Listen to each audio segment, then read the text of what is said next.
Барселона әлемнің ең үздік клубтарының бірі. Каталондық клуб қазір өзінің ең керемет формасында. Европаның ең титулованный клубының тарихы өте бай, және жанкүйерлері де өте көп. Сөзсіз, күннен күнге олардың саны өсіп келе жатқаны айдан анық. Себебі Барселонаның философиясына ғашық болмау мүмкін емес. Каталондық клубтың тарихында жарқын сәттер мен тұманды кездер аз емес, және сіздер олардың барлығын білмейтіндеріңізге біз сенімдіміз. Сондықтан футбол әлемі бүгін сіздердің назарларыңызға Барселона жайлы 10 факт ұсынады. Егер сіз Барселона жанкүйері болсаңыз, осы видеоның астына лайк басыңыз. Көрейік, біздің көрермендердің арасында Барса жанкүйерлері көп пе екен.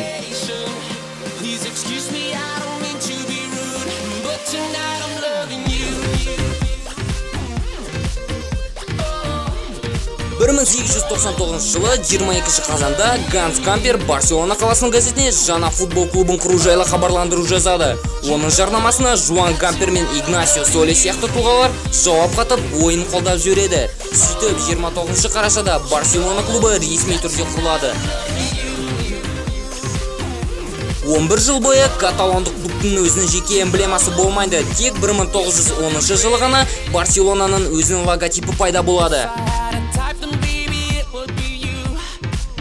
Каталондық жанкүйерлердің Барса тек қана клуб емес атты ұрандары шын мәнінде Испанияның диктаторы Франциско Франкоға арналған болатын. Франко Испанияны 1939-1973 жылдар аралығында басқарған. Франко басқарған жылдары каталондық эмблеманы қолдану түгілі каталон тілінде сөйлеуге қатаң тыйым салынған. Бұл ережелер іске аспаған жер тек Камп Ноу болған.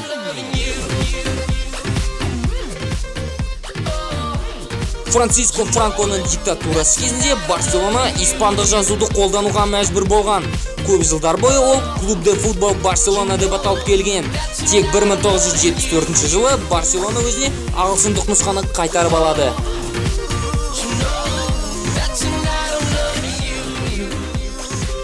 Барселонаның стадионы Камп Ноу деп аталғанына бар жоқ 18 жыл болды. 2000 жылға дейін ол стадион Барселона футбол клубының алаңы деп аталған болатын.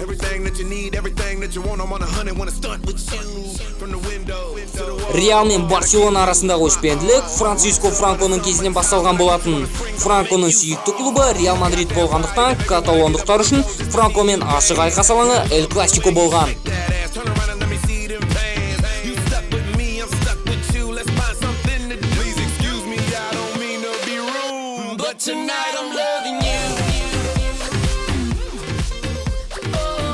Барселонаның президенті Жуан Лапорта болған кезде легионерлерге қойылған талап Барсада ойнағың келсе каталон тілінде сөйле деген. Бірақ бұл ереже бәріне бірдей болмайтын, әсіресе Лионель Мессиге.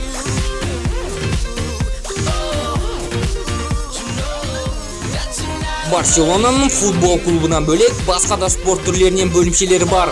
Мысалы, Барселона баскетбол клубы, гандбол, футзал, регби, жеңіл атлетика, волейбол, бейсбол және де хоккейден, және бәрі де жоғарғы жетістіктерге жеткен.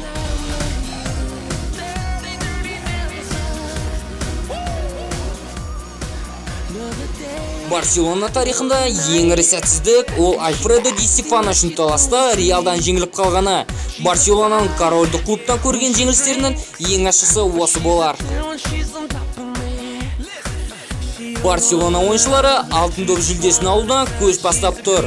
Луис Суарес, 2 рет Йохан Кройф, Христо Стоичков, Ривалдо, Рональдиньо және 5 рет Лионель Месси. Барсадан бір алтын доп кем алған Реал 2-ші орында тұр.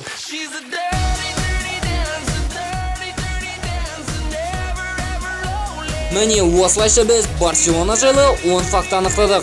Комментарияға келесіде қандай клуб жайлы фактілер көргіңіз келетінін жазыңыз. Кімнің комментариясына ең көп лайк болса, келесі 10 факт сол тақырыпқа арналады.